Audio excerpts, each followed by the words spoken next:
आपने अब तक जाना कि स्वामी जी मध्य प्रदेश होते हुए एक बार फिर महाराष्ट्र गए थे। वहां कोल्हापुर और बेलगांव में ठहरे थे। उन्हीं दिनों ट्रेन में उनकी मुलाकात लोकमान्य तिलक जी से हुई थी। उन लोगों की दोस्ती जीवन पर्यंत बरकरार रही। बेलगांव में श्री भाटे जी के अलावा वे श्री हरिपद मित्रा जी के घर में भी 9 दिनों तक ठहरे थे। उन दिनों की घटनाओं का विवरण हमें मित्र महाशय के संस्मरणों में मिलता है। वे वन विभाग के सब डिविजनल ऑफिसर थे। उन्होंने लिखा था, बेलगांव 18 अक्टूबर 1892 ईस्वी, मंगलवार। संध्या हुए लगभग 2 घंटे हुए हैं। एक प्रसन्न मुख युवा सन्यासी मेरे एक परिचित महाराष्ट्रियन वकील के साथ मेरे घर पर पधारे हैं। मेरे वकील मित्र ने कहा, ये एक विद्वान बंगाली सन्यासी हैं, आपसे मिलने आए हैं। घूमकर देखा, प्रशांत मूर्ति, नेत्रों से मानो विद्युत प्रकाश निकल रहा हो। दाढ़ी मूछ मुड़ी हुई, शरीर पर गेरुआ अंगरखा, पैर में मरहटी चप्पल, सिर पर गेरुआ पगड़ी। सन्यासी के उस भव्य मूर्ति का स्मरण होने पर अभी भी जैसे अपनी आंखों के सामने देखता हूं। कुछ देर बाद प्रणाम कर पूछा, महाशय, क्या आप तंबाकू का सेवन करते हैं? मेरे पास कोई और दूसरा हुक्का नहीं है। आपको यदि मेरे हुक्के में तंबाकू पीने में कोई आपत्ति न हो तो तंबाकू तैयार करने को कहूं। उन्होंने कहा, तंबाकू चुरट जब जो पाता हूं तब उसी का सेवन करता हूं, और आपके हुक्के से पीने में मुझे कोई आपत्ति नहीं है। फिर मैंने उन्हें अपने यहाँ ठहरने के लिए कहा और उनसे पूछा, आपका सामान अपने यहाँ मंगवा लूं? मैं वकील बाबू के यहाँ अच्छी तरह से हूं, और आपको बंगाली जानकर यदि उनके यहां से मैं चला हूं तो उनके मन में दुख होगा, क्योंकि वे सभी लोग मुझ पर बड़ी भक्ति और स्नेह करते हैं। अतएव ठहरने ठहराने के विषय में पीछे विचार किया जाएगा। उस रात कोई अधिक बातचीत न हो सकी, किंतु उन्होंने जो 2-4 बातें कहीं उसी से अच्छी तरह समझ गया कि वो मेरी अपेक्षा 1000 गुना अधिक विद्वान है और बुद्धिमान है। इच्छा मात्र से ही वो बहुत धन उपार्जित कर सकते हैं, तथापि रुपया पैसा छूते तक नहीं, और सुखी होने के कोई भी साधन के न होते हुए भी मेरी अपेक्षा 1000 गुना सुखी है। ज्ञात हुआ उन्हें किसी वस्तु का अभाव नहीं है, क्योंकि उन्हें स्वार्थ सिद्धि की इच्छा नहीं है। मेरे यहाँ नहीं रहेंगे, ये जानकर मैंने फिर कहा, यदि चाय पीने में कोई आपत्ति न हो तो कल प्रातःकाल मेरे साथ चाय पीजिए, मुझे बड़ी प्रसन्नता होगी। उन्होंने आना स्वीकार किया और वकील बाबू के साथ उनके घर लौट गए। रात में उनके विषय में बड़ी देर तक सोचता रहा। मन में आया, ऐसा निष्प्रह, चिरसुखी, सदा संतुष्ट, प्रफुल्ल मुख पुरुष तो कभी देखा नहीं। दूसरे दिन 19 अक्टूबर 1892 ईस्वी की बात है। प्रातःकाल 6 बजे उठकर स्वामी जी की प्रतीक्षा करने लगा। देखते देखते 8 बज गए, किंतु स्वामी जी नहीं दिखाई पड़े। अंत में अधीर होकर मैं अपने एक मित्र के साथ स्वामी जी के वास स्थान की ओर चल पड़ा। वहां जाकर देखता हूं कि एक महासभा जुटी हुई है। स्वामी जी बैठे हुए हैं और उनके समीप अनेक प्रतिष्ठित वकील तथा विद्वान लोग बैठे हैं। उनके साथ बातचीत हो रही है। स्वामी जी किसी को अंग्रेजी में, किसी को संस्कृत में और किसी को हिंदी में उनके प्रश्नों का उत्तर तुरंत दे रहे हैं। कोई कोई हक्सले के दर्शन को प्रमाणिक मानकर उसके आधार पर स्वामी जी के साथ तर्क करने को उद्यत है, किंतु वे किसी को हंसी में, किसी को गंभीर भाव से यथोचित उत्तर देकर सभी को चुप करा रहे हैं। मैंने जाकर प्रणाम किया और एक ओर बैठ गया और अवाक सुनने लगा। सोचने लगा, ये मनुष्य है या देवता? एक प्रतिष्ठित ब्राह्मण वकील ने प्रश्न किया, स्वामी जी, संध्या पूजा आदि के मंत्र संस्कृत में हैं, हम लोग उन्हें समझ नहीं पाते। इन सब मंत्रोच्चारण का क्या कुछ फल है? अवश्य, उत्तम फल है। इन संस्कृत मंत्रों का अर्थ तो इच्छा रहने से सहज ही समझ सकते हो, फिर भी समझने की चेष्टा नहीं करते। इसमें भला किसका दोष? और यद्यपि तुम मंत्रों का अर्थ नहीं समझते, तो भी जब संध्या वंदन आदि करने बैठते हो तो उस समय क्या सोचते हो? धर्म कर्म कर रहा हूं ऐसा सोचते हो, या ये सोचते हो कि कोई पाप कर रहा हूं? यदि धर्म कर्म समझकर संध्या वंदन करने के लिए बैठते हो तो उत्तम फल पाने के लिए वही पर्याप्त है। इसी समय दूसरे एक व्यक्ति संस्कृत में बोले, धर्म के संबंध में मलेच्छ भाषा द्वारा चर्चा करना उचित नहीं है। अमुक पुराण में इसका उल्लेख है। स्वामी जी ने उत्तर दिया, किसी भी भाषा के द्वारा धर्म चर्चा की जा सकती है। हाई कोर्ट के फैसले को छोटी अदालत नहीं काट सकती। और इस प्रकार 9 बज गए। जिन लोगों को ऑफिस या कोर्ट जाना था वे सब चले गए। कोई कोई उस समय भी बैठे रहे। स्वामी जी की दृष्टि मेरे ऊपर पड़ते ही उन्हें चाय पीने के लिए जाने की बात याद आ गई। वे बोले, बच्चा, बहुतों का मन तो दुखा कर नहीं जा सकता था ना, कुछ बुरा मत मानना। बाद में मैंने उनसे अपने निवास स्थान पर रहने के लिए विशेष अनुरोध किया। इस पर वे बोले कि मैं जिनका अतिथि हूं, यदि उन्हें मना लो तो मैं तुम्हारे पास ही रहने को प्रस्तुत हूं। फिर वकील महाशय को समझा बुझाकर स्वामी जी को साथ ले अपने स्थान पर आया। उनके साथ एक कमंडल और गेरुए वस्त्र में लपेटी हुई एक पुस्तक, बस इतना ही सामान था। स्वामी जी उस समय फ्रांस देश के संगीत के संबंध में एक पुस्तक का अध्ययन कर रहे थे। घर पर आकर लगभग 10 बजे चाय पानी हुआ। उसके बाद ही स्वामी जी ने एक गिलास ठंडा जल भी मंगवा कर पिया। ये देखकर कि मुझे अपने मन की कठिन समस्याओं के बारे में पूछने का साहस नहीं हो रहा है तो उन्होंने स्वयं ही मुझसे 2-1 बातें की और उसी से उन्होंने मेरी विद्या बुद्धि को नाप लिया। इस तरह हरिपद बाबू के घर पर 20 अक्टूबर तक 2 दिन बीत गए। इस सुयोग से हरिपद बाबू के मन में दीर्घकाल से धर्म और दर्शन के संबंध में जितने संदेह थे, स्वामी जी से उन्होंने एक एक कर सबको दूर करने का अनुरोध किया और स्वामी जी ने भी आनंद पूर्वक वैसा ही किया। इसके अलावा नगर के अनेक पढ़े लिखे लोग प्रतिदिन वहाँ एकत्रित होते और अनेक प्रसंग चलते। स्वामी जी भी सभी विषयों में यथायोग्य समाधान का उपाय बताते। शहर के 5वें दिन उन्होंने कहा, सन्यासियों को नगर में 3 दिन और गांव में 1 दिन से अधिक ठहरना उचित नहीं। मैं अब जल्दी चला जाना चाहता हूं। एक स्थान पर अधिक दिन रहने पर माया ममता बढ़ जाती है। हम लोगों ने घर और आत्मीय जनों का परित्याग किया है, अतः जिन बातों से उस प्रकार की माया में मुग्ध होने की संभावना है, उनसे दूर रहना ही हम लोगों के लिए अच्छा है। अंत में मित्र महाशय का आग्रह सुनकर वे और भी 2-4 दिन रुकने के लिए सहमत हो गए। स्वामी जी के याददाश्त के बारे में हरिपद बाबू ने लिखा है कि एक बार एक अंग्रेजी किताब से स्वामी जी 2-3 पन्ने कंठस्थ बोल गए। मित्र बाबू आश्चर्यचकित हो गए। सोचा सन्यासी जी ने इस किताब को क्यों रट लिया है। उन्होंने जवाब दिया, रटा कहाँ है, बस 2 बार पढ़ा है। एक बार स्कूल में पढ़ते समय और दोबारा 5-6 महीने पहले। और एक दिन दोपहर में बिछौने पर लेटे हुए एक पुस्तक पढ़ते पढ़ते स्वामी जी जोरों से हंस पड़े। एकाएक ऐसा होने का कारण जानने के लिए हरिपद बाबू ने उस कमरे के दरवाजे के पास आकर देखा। स्वामी जी एकाग्रचित्त होकर पढ़ रहे हैं, किसी दूसरी ओर दृष्टि नहीं है। इस तरह प्रायः 15 मिनट बीत जाने पर उन्होंने हरिपद बाबू को देखकर अंदर आने के लिए कहा और हरिपद बाबू इतनी देर से खड़े हैं सुनकर कहा, जब जो काम करना हो तब उसे पूरी लगन और शक्ति के साथ करना चाहिए।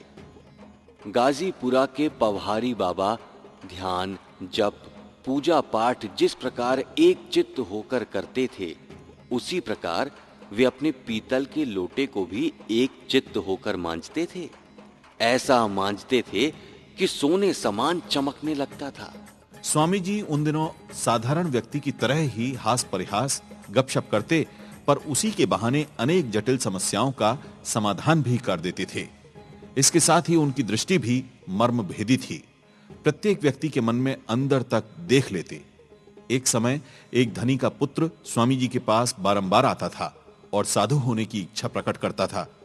उत्सुक होकर हरिपद बाबू ने जानना चाहा, स्वामी जी इस लड़के को साधु बनने के लिए उपदेश देंगे या नहीं, किंतु स्वामी जी ने कहा, ये केवल एमए परीक्षा के भय से साधु होना चाहता है। मैंने उससे कहा है, एमए पास कर चुकने के बाद साधु होने के लिए आना, साधु होने की अपेक्षा एमए पास करना कहीं अधिक सरल है। हरिपद बाबू की पत्नी किसी गुरु से मंत्र दीक्षा लेना चाहती थी। उस समय हरिपद बाबू ने अपनी पत्नी से कहा था, ऐसे व्यक्ति को गुरु बनाना जिसकी भक्ति मैं भी कर सकूं। ऐसे स्वामी जी को अपने निकट पाकर उन्होंने सहधर्मिणी से पूछा, यदि ये सन्यासी तुम्हारे गुरु हो तो तुम उनकी शिष्या हो सकती हो। स्वामी जी से यह अनुरोध करने पर उन्होंने पहले तो कहा कि गृहस्थ के लिए गृहस्थ गुरु ही ठीक है। गुरु होना बहुत कठिन कार्य है। शिक्षा का समस्त भार ग्रहण करना पड़ता है।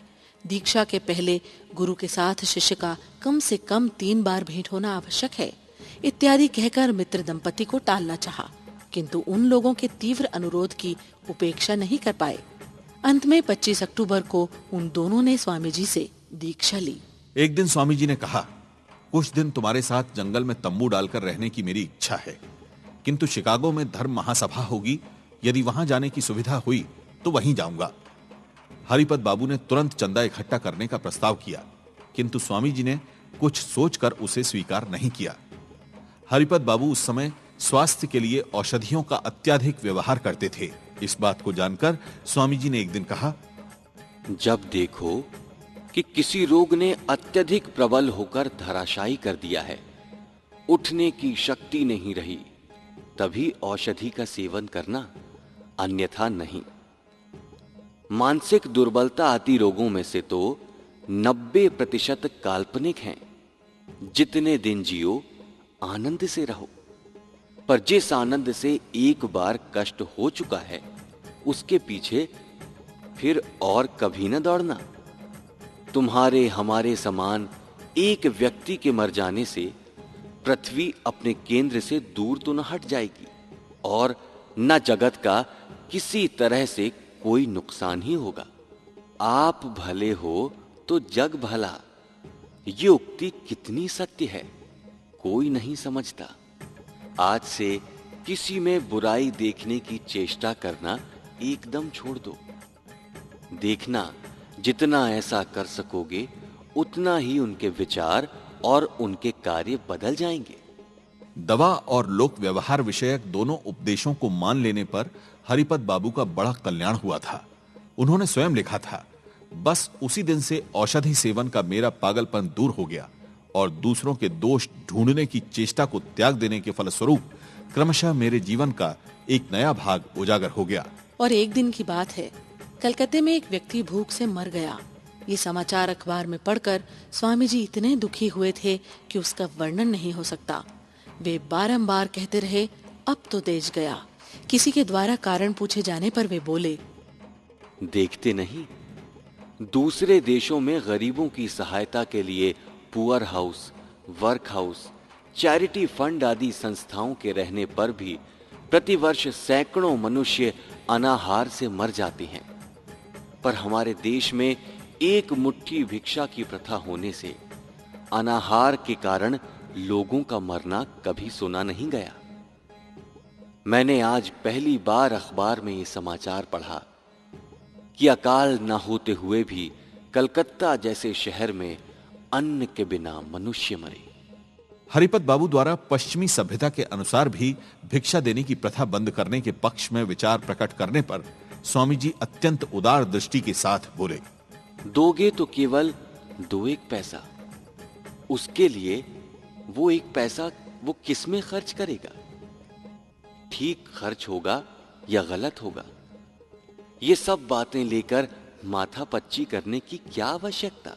और यदि सचमुच ही वो उस पैसे को गांजे में उड़ा देता हो तो भी उसे देने से समाज का लाभ ही है, नुकसान नहीं।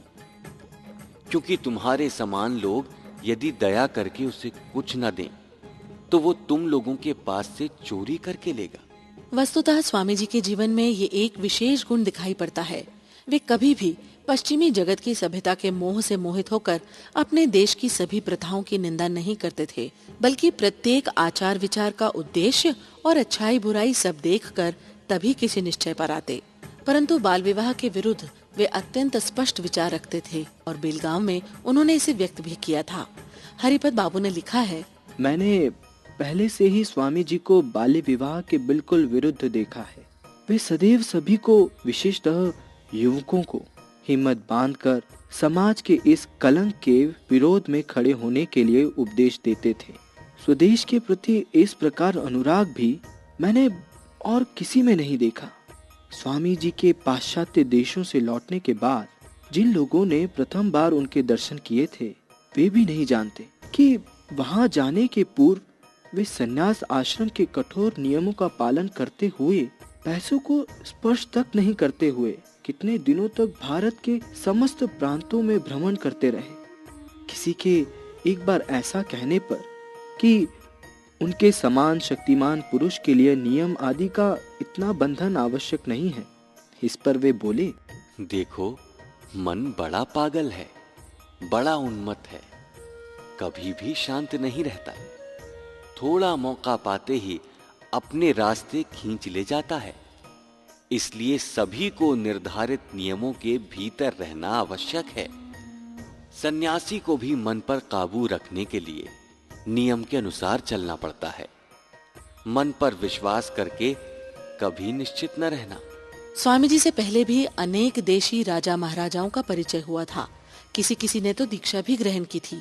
इतने राजा महाराजाओं से एक सन्यासी इतनी घनिष्ठता क्यों रखे? इस विषय में एक दिन स्वामी जी से किसी ने पूछा और उन्होंने कहा, निर्धन प्रजा की इच्छा रहने पर भी सत्कार्य करने की क्षमता उसके पास कहां? किंतु राजा के हाथ में प्रजाओं के मंगल विधान की क्षमता पहले से ही है, केवल उसे करने की इच्छा भर नहीं है। वो इच्छा यदि उसके भीतर किसी प्रकार जागृत कर सकूं, तो ऐसा होने पर उसके साथ साथ उसके अधीन सारी प्रजा की अवस्था बदल सकती है और इस प्रकार जगत का कितना अधिक कल्याण हो सकता है। अर्थात वे सन्यासी हैं। किसी स्वार्थ सिद्धि के लिए धनी और शक्तिमान लोगों से आत्मीयता स्थापित नहीं करते थे। दरिद्रों के लिए उनका प्राण रोया करता था और उन लोगों के कल्याण के लिए उन्होंने शासक वर्ग के हृदय में जनहित का बीज बोना चाहा था। कालांतर में स्वामी जी ने ये पथ छोड़कर लोक शिक्षा और जन जागरण के मार्ग को ही ठीक समझा था और भारतीय विख्यात नेताओं में उन्होंने ही इसके प्रयोजन को सर्वप्रथम स्वीकार उद्घोष किया था। हरिपद बाबू कहते थे, स्वदेश का कल्याण साधन उनके जीवन का अन्यतम व्रत था, किंतु उन दिनों सन्यास और स्वदेश प्रेम में तालमेल ढूंढ पाना बहुत सहज नहीं था। अतएव स्वामी जी की भावधारा को एकाएक ग्रहण करने में अनेक लोगों को बाधा होती और प्रत्यक्ष रूप से वे लोग उस विचारधारा की समालोचना भी करने लगते। स्वामी जी का स्वदेश के प्रति अत्यंत अनुराग था, ये बात मैं पहले ही बता चुका हूँ। एक दिन इस संबंध में बातचीत के प्रसंग में उनसे कहा गया कि संसारी लोगों का अपने अपने देश के प्रति अनुराग रखना कर्तव्य है, परंतु सन्यासियों को अपने देश की माया छोड़कर सभी देशों पर समदृष्टि रखकर सभी देशों की कल्याण चिंता हृदय में रखना अच्छा है। इसके उत्तर में स्वामी जी ने जो ज्वलंत बातें कहीं, उनको जीवन में कभी नहीं भूल सकता। वे बोले, जो अपनी माँ को खाना नहीं देता, वो दूसरे की माँ का क्या पालन करेगा? वे स्वीकार करते थे कि हमारे प्रचलित धर्म, आचार व्यवहार में, सामाजिक प्रथा में अनेक दोष हैं। वे कहते थे, उन सभी का संशोधन करने की चेष्टा करना हम लोगों का मुख्य कर्तव्य है, किंतु उसके लिए संवाद पत्रों में अंग्रेजों के सामने उन दोषों को घोषित करने की क्या आवश्यकता है? घर की गलतियों को जो बाहर दिखलाता हो, उसके समान गधा और कौन है?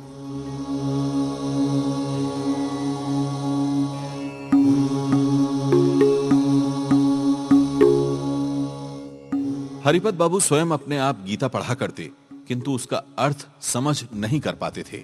अतएव ऐसे पढ़ने की कोई सार्थकता नहीं मानकर उन्होंने पढ़ना छोड़ दिया। किंतु जब स्वामी जी उस ग्रंथ से विशेष अंश पढ़कर उसकी व्याख्या करने लगे, तब वे समझ सके कि गीता कैसा अपूर्व ग्रंथ है। प्रत्येक व्यक्ति के जीवन से उसका कैसा घनिष्ठ संबंध जानकर उसके पुनः अध्ययन में अपना मन लगाया और बहुत लाभान्वित हुए। परंतु स्वामी जी ने केवल गीता की गंभीर बातों की व्याख्या ही नहीं की, उन्होंने टॉमस कार्लाइल के ग्रंथों और जूलियस बर्न के उपन्यासों के साहित्यिक सौंदर्य और चिंतन के विस्तार को भी बराबरी से समझाया था।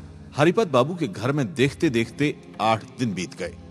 9वें दिन यानी 27 अक्टूबर को स्वामी जी ने कहा, और नहीं ठहरूंगा। रामेश्वर जाने के विचार से बहुत दिनों से इस ओर निकला हूं, पर यदि इसी प्रकार चला तो इस जन्म में शायद रामेश्वर पहुंचना न हो सकेगा। हरिपत बाबू ने निश्चय ही और रुकने का अनुरोध किया, किंतु वे उन्हें रोक नहीं सके। ये निश्चित हुआ कि स्वामी जी मेल ट्रेन से मरमागोआ की यात्रा करेंगे। हरिपत बाबू ने टिकट खरीदकर उन्हें गाड़ी में बैठा दिया। इसके बाद साष्टांग प्रणाम कर कहा, स्वामी जी, मैंने जीवन में आज तक किसी को भी आंतरिक भक्ति के साथ प्रणाम नहीं किया। आज आपको प्रणाम कर मैं कृतार्थ हो गया। पुर्तगालियों द्वारा अधिकृत गोवा में स्वामी जी किस किस जगह पर गए थे और क्या क्या देखा था, ये ज्ञात नहीं है। फिर भी ऐसा प्रतीत होता है कि देखने योग्य सब कुछ उन्होंने देखा था। मडगांव से हरिपत बाबू को लिखे गए एक पत्र में स्वामी जी ने कहा है, अभी अभी तुम्हारा एक पत्र मिला। मैं यहाँ सकुशल पहुंच गया। मैं पंजिम तथा उसके आसपास के कुछ गांव एवं वहां के मंदिरों को देखने गया था। आज ही लौटा हूं। गोकर्ण, महाबलेश्वर तथा अन्य स्थानों के दर्शन की इच्छा का मैंने परित्याग नहीं किया है। कल सुबह की गाड़ी से मैं धारवाड़ जा रहा हूं। यहां के अधिकतर ईसाई साक्षर हैं, अन्य लोग अधिकतर अशिक्षित हैं। स्वामी जी गोवा में श्री सुब्राय नायक नामक एक व्यक्ति के नाम एक परिचय पत्र लेकर आए और उन्हीं के घर पर 3 दिन ठहरे। नायक संस्कृत के पंडित और आयुर्वेद शास्त्र के ज्ञाता थे। परिवार के गृह देवता श्री दामोदर जी के मंदिर से लगे एक कमरे में स्वामी जी वास करते थे। वो कमरा आज भी उसी तरह सुरक्षित है। एक दिन स्वामी जी के गायन के साथ तबला वादक खापुर जी पर्वतकर संगत कर रहे थे। तबला बजाने के साथ उनकी अंग भंगी देखकर स्वामी जी ने ऐसा करने से रोका। इस पर खापुर जी ने कहा, ये असंभव है। तब स्वामी जी ने स्वयं तबला बजाकर दिखा दिया कि वो सर्वथा संभव है। एक गायक को भी उन्होंने इस तरह की भंगिमा का परित्याग करने के लिए कहा था। गोवा में रहते समय स्वामी जी रासेल जाकर कैथोलिक धर्म पुरोहितों का एक शिक्षा केंद्र देखा है। मडगांव से विदा लेते समय नायक जी ने स्वामी जी से उनका एक फोटो मांग लिया। ये फोटो बड़े आकार में इन दिनों दामोदर जी के मंदिर की बगल के कमरे में रखा हुआ है। नायक जी ने बाद में संन्यास ग्रहण किया और स्वामी जी सुब्रह्मानंद तीर्थ के नाम से ज्ञात हुए। उन्होंने उसी कमरे में देह त्याग किया। इस कड़ी में हमने आपको स्वामी जी के जीवन की कई छोटी छोटी घटनाओं के बारे में बताया है। इन घटनाओं का शायद उनके संपूर्ण जीवन में ज्यादा महत्व नहीं है, पर इन प्रसंगों से उनके चरित्र के विभिन्न पहलुओं पर प्रकाश डलता है, जैसे उनका फ्रांसीसी संगीत का ज्ञान, स्वदेश प्रेम, दरिद्र जनों के लिए चिंता, परिहास प्रियता एवं याददाश्त आदि सभी विषयों में उनकी रुचि थी तथा प्रकांड पांडित्य था। ऐसे सन्यासी को बारंबार नमन। परिकल्पना श्री राम तिवारी, समन्वय संजय यादव, मध्य प्रदेश शासन संस्कृति विभाग, स्वराज संस्थान संचालनालय की प्रस्तुति।